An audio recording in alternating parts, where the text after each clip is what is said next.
So today is the 18th anniversary of the attacks of September 11th, 2001. And a lot of folks are posting on social media the never forget hashtag. In fact, I posted that this morning on YouTube, Facebook, and Instagram. And I have a few minutes before I have to go to work today, which is unusual. I wanted to sit down and try to recount what I actually remember from September 11th. Because I know that a lot of members of my audience are, well, it was 18 years ago. So a lot of you guys were so young that it didn't really have an impact on you. It wasn't meaningful to you. You didn't understand what was really going on at that time. And so it's important that folks like me, I'm like 45 years old now, guys. I don't think I've said that or made that clear to many of you, but I'm 45 years old.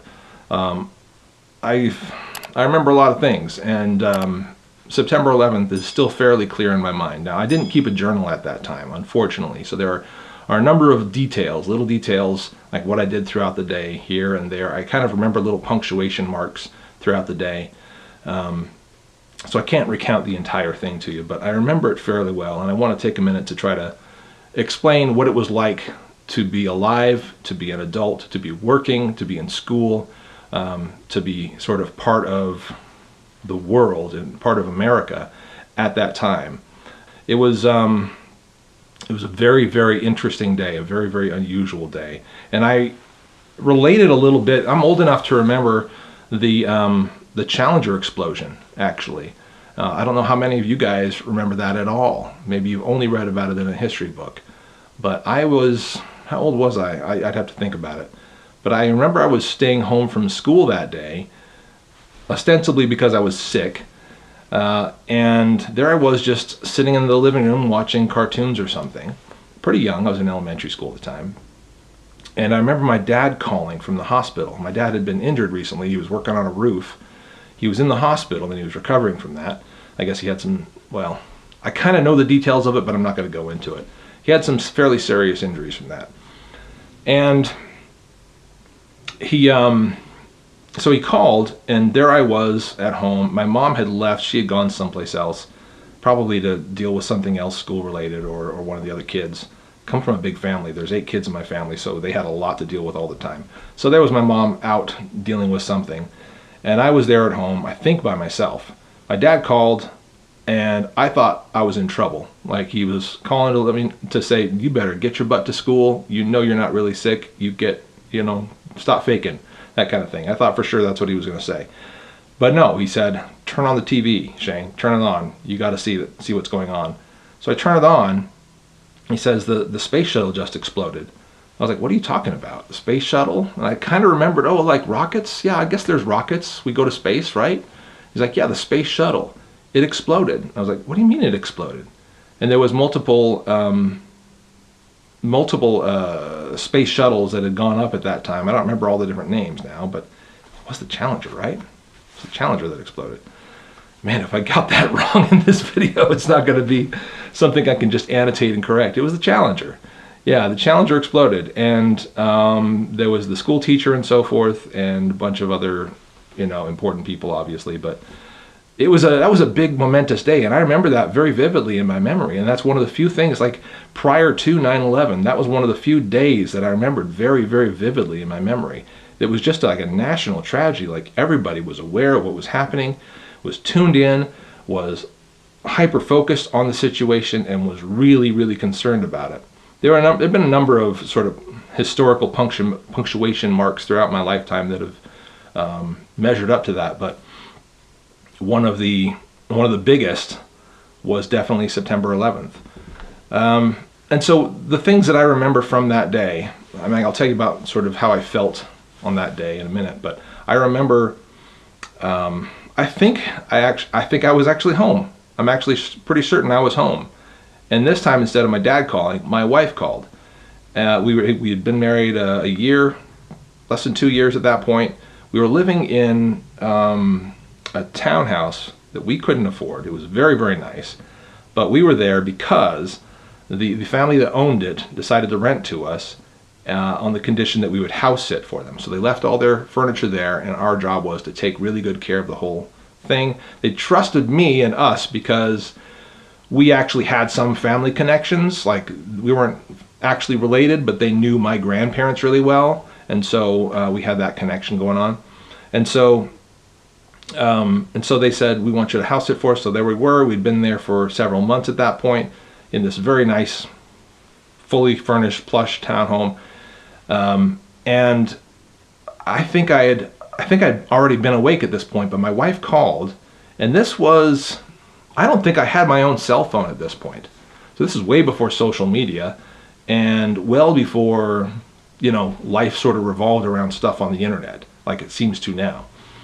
And so I think she called me probably on the home phone to tell me, and she was in tears, by the way. She was in tears because her brother at that time worked in Washington, D.C., and the details about what happened exactly were pretty unclear. It was sort of like she could get a little snippet. I think she was at work or on the way to work or something like that, but she got a little snippet from the radio, you know, about what had happened, and she knew that there had been the attack in New York and the attack in Washington, D.C., and these two separate things had happened, and she thought maybe the attack happened near where her brother worked, and she wasn't sure, and so she was really nervous about that. And so she said, turn on the TV, figure out what's going on, call my brother, and see what's happening. I think I did end up calling him. She would correct me. I can't remember for sure. But I remember turning on the TV, and I think at this point, only Tower 1 had been hit. And then I think again, it's a little bit hazy, but I think I saw Tower 2 get hit live on TV. I think I was watching live when it happened, which was ridiculous. It was incredible. I mean, there we are watching this thing. Actually, I don't think I saw it happen. I saw replays of it. That's exactly what it was. I saw replays of it. I know that's true because my wife, you know, by the time she called me, things had already been happening. There was already something that had happened in D.C. She didn't know what it was. And then there was a thing that happened in New York. And so I don't remember the exact timeline in my memory right now, but I do know that by the time I turned on the TV, Tower 2 had just been hit. And they hadn't fallen yet. I do remember that. That's what I recall. Okay, it was the falling of the towers. Hadn't happened yet. I watched that live. So I didn't watch the tower get hit live. I watched them fall live on TV. And that was a momentous, frightening, harrowing experience like nothing else I'd ever seen or felt before. So seeing all that, it took me a little while to sort of recognize and get bearings about what was happening and what was going on here. And to understand that, yes, I think your brother is going to be fine. I don't think anything happened next to him. Her family's from that area, from the D.C. area, so a lot of them still kind of worked in that area again. So she didn't really know exactly what happened. But as the sort of the day went on and sort of the news reports kept coming in, again, I saw the towers fall live on TV.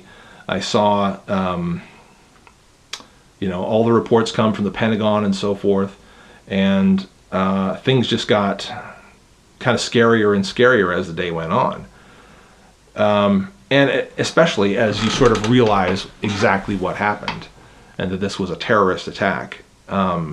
Now, I don't remember for sure at this point if I was working full-time or part-time or what I was doing. I remember that around that time, I remember the jobs that I had, and I don't remember if I was actually working then or if I was about to get a job. I feel like I did have a job at a particular print house, and that me and my friends there, I think that's true actually. Did I have a day off? I'm not sure. It was a Tuesday. I know it was a Tuesday. So I would have probably worked that day. It might have been part-time. And it would have been all of us just sort of, commiserating and shocked by what happened. And we probably didn't get any work done that day. The details in my memory are very, very sketchy. I do remember this, though. I remember that I was still in college. At that time, I was at... It's called Utah Valley University now. At that time, it was called UVSC, Utah Valley State College, and I was studying graphic design there. And one of our instructors, who was an art instructor, we did drawing and things like that in his class. He invited us to meet. I don't think we met.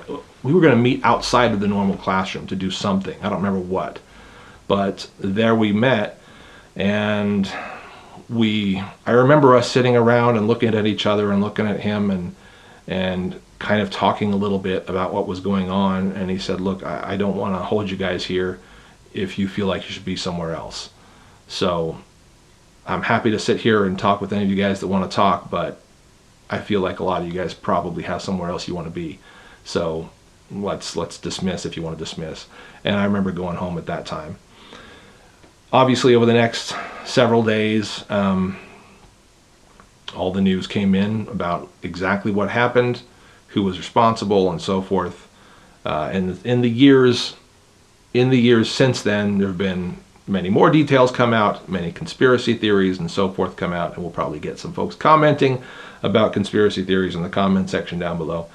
But I just wanted to sort of recount my feelings and my experiences on that day. It was one of the first feelings of real horror and terror and fright and uncertainty about my country that I've ever felt. You know, I've in many situations throughout my life, I've felt uncertain about where my life in particular is going and what I'm doing and whether I'm on the right path and making the right choices and things like that. But as far as the security and the survivability of my country, I mean, there's never been any question in my mind about that. Like, America, this is America. We don't lose. We're the greatest country on earth. And to see that kind of a thing happen to us was, again, frightening, harrowing, horrific. And I just realized that I never really wrote down how I felt that day, really talked about it. So here we are 18 years later, finally kind of doing a memory dump on September 11th, but I think it's appropriate, especially because I got a few minutes and I wanted to do it. But I got to leave for work real soon, so I hope this video has been meaningful to you guys. Feel free to share your thoughts and your feelings about September 11th in the comment section down below, and share this video and so forth. But otherwise, I'm the Late Boy Scout. Thanks for watching. We'll see y'all later.